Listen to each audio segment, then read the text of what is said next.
tudo bem com vocês? Eu sou Catiúcia Nunes, vim trazer uma reflexão da parte do Senhor aqui este dia para você. Quem quiser se inscrever no meu canal é Catiúcia Nunes, deixa aí seu like e vamos à mensagem do Senhor.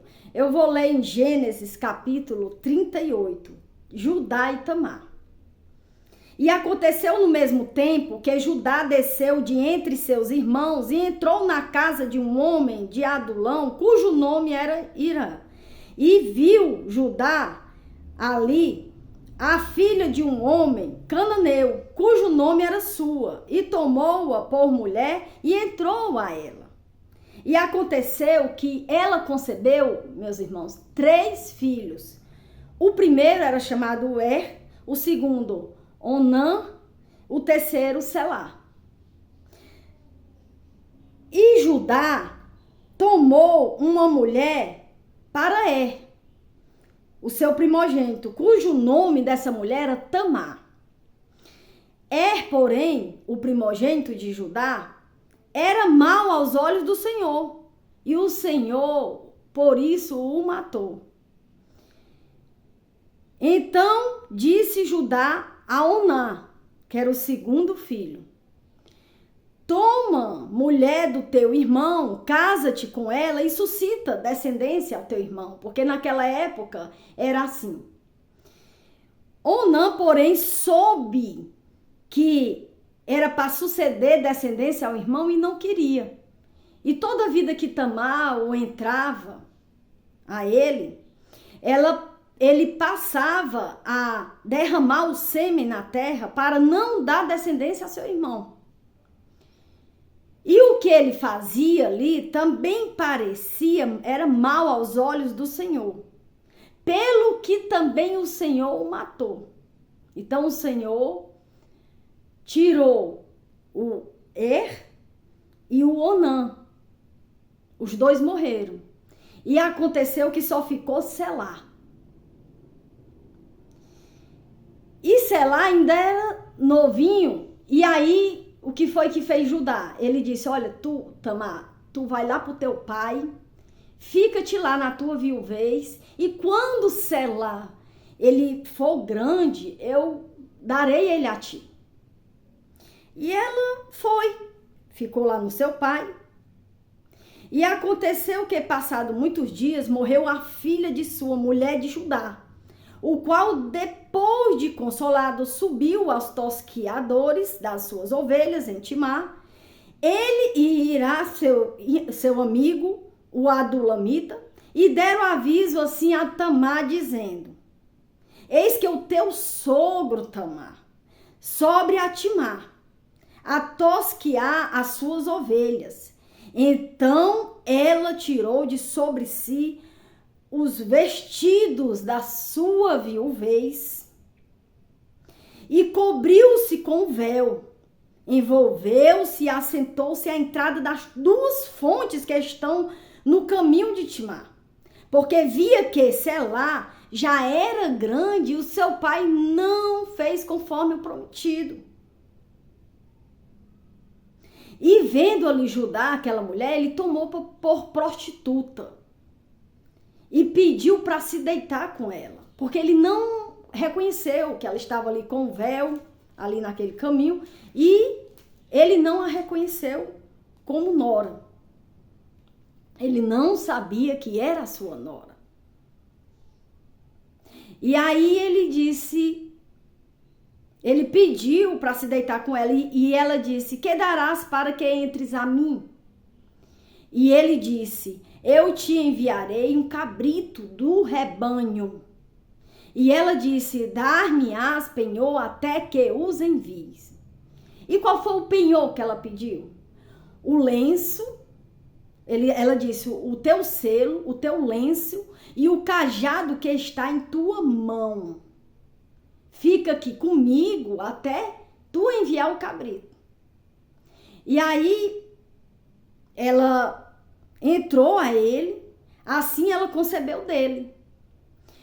E ela se levantou-se e foi, tirou de si o véu, vestiu novamente as vestimentas da sua viuvez e foi lá para a casa do seu pai.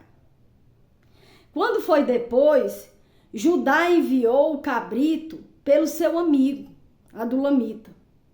Mas ele não achou, ele procurou aquela prostituta e aquele povo daquela cidade disse, não, aqui não tem nenhuma prostituta não. E aí ele voltou e deu o recado para Judá.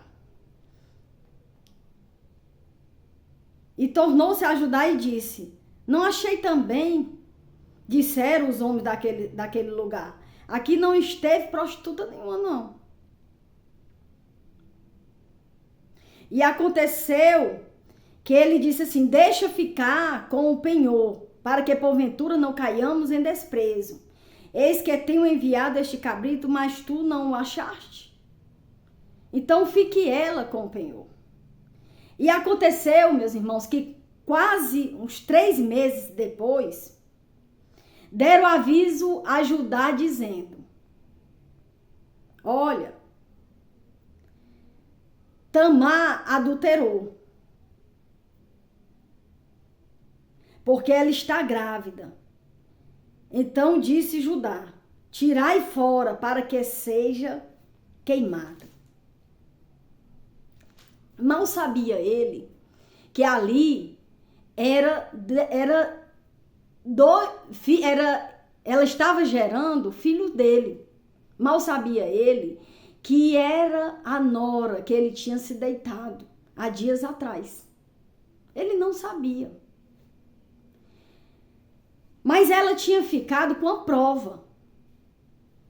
E aí acontece que, tirando fora, ela mandou dizer a seu sogro, do homem de quem são estas coisas eu concebi. E ela disse mais, reconhece? Peço-te, de quem é este cero, este lenço e este cajado? Então, reconhecendo Judá, disse, mais justa é ela do que eu, porque eu prometi o meu filho, Selá, ele cresceu e eu não dei. Então, ele se foi e nunca mais ele a conheceu, que a Bíblia diz. E aconteceu ao tempo determinado que ali ela deu à luz. E ela deu à luz a 2 filhos gêmeos. O que é que eu vejo com isso? Meus irmãos, é justamente a promessa de Deus. A promessa de Deus, porque Tamar, ela esperava, ela tinha uma promessa. Ela tinha a promessa do seu sogro ali. Mas ele não a cumpriu conforme o combinado. E Tamar estava lá esperando. Mas, meus irmãos, Deus, ele não é homem para que cumpra, para que diga, que prometa e não cumpra.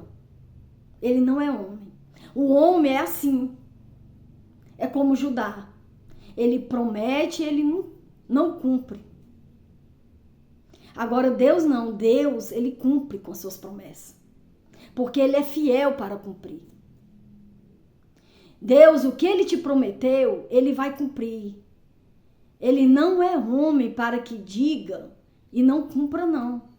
Ele vai cumprir, mas ele vai cumprir no tempo certo, na hora certa, no tempo determinado por ele. Porque ele não vai chegar nem adiantado, nem atrasado. Ele vai chegar no momento certo, com a promessa certa, no qual ele te prometeu. A Bíblia diz em Salmo 27:10, ele diz assim, ainda que o meu pai e a minha mãe me abandonem, o Senhor cuidará de mim, o Senhor não me abandonará. Então Deus, ele é fiel para cumprir. E ele vai fazer da maneira dele, da forma dele, não é do jeito assim, muitas vezes não é da maneira que esperamos, mas é da maneira que for determinada por ele, conforme for a vontade dele, não a nossa. Porque o Senhor, ele não esquece de maneira nenhuma das suas promessas. E ele vai lhe dar dupla honra. quando vier, ela vem boa medida, recalcada, sacudida, transbordando-lhe, ela lhe vem, porque é assim que ele faz, é assim que ele dá. Aleluia. É porque a glória da segunda casa, ela é maior do que a glória da primeira casa. Aleluia. E é assim que o Senhor faz. Em 2 Pedro 3,9 diz, o Senhor não demora em cumprir a sua promessa, como alguns julgam ao contrário. Ele é paciente com vocês e não quer que ninguém pereça, mas que todos cheguem ao arrependimento. Glória a Deus. Então, ele só quer que você confie nele, descanse nele, espere nele, que a tua justiça vai sair assim, como o sol ao meio-dia. Ele vai te dar conforme o prometido, mas precisa você esperar e confiar que o mais ele fará, amém? Então, eu deixo aqui, em nome do Senhor Jesus, essa palavra do Senhor aqui neste dia, que o Senhor tão somente possa lhe abençoar, alcançar a sua vida, alcançar o seu coração e você descansar no Senhor, nas promessas que Ele tem lhe prometido. Amém? Vou fazer aqui uma oração. Pai, em nome do Senhor Jesus, Senhor Deus, abençoa, meu Pai, a cada coração, meu Pai. Que o Senhor possa alcançar, meu Pai, com as tuas rica promessa, meu Pai. Porque o Senhor não esquece, meu Pai, de nenhum, meu Pai. O Senhor não esquece. A palavra diz, e o Senhor se lembrou de Abraão, se lembrou de Sara. O Senhor se lembra, meu Pai, de nós também, aleluia. Só basta, meu Pai, nós confiar e esperar no Senhor, e o mais o Senhor fará na minha e na vida, meu Pai, dessa pessoa, meu Pai, que está ouvindo a tua palavra nesse momento. Em nome do Senhor Jesus, meu Pai, em nome do Senhor Jesus, eu só tenho, meu Pai, que te agradecer, hoje e por todo sempre, amém, e glória a Deus. Fique na santa paz do Senhor Jesus, amém.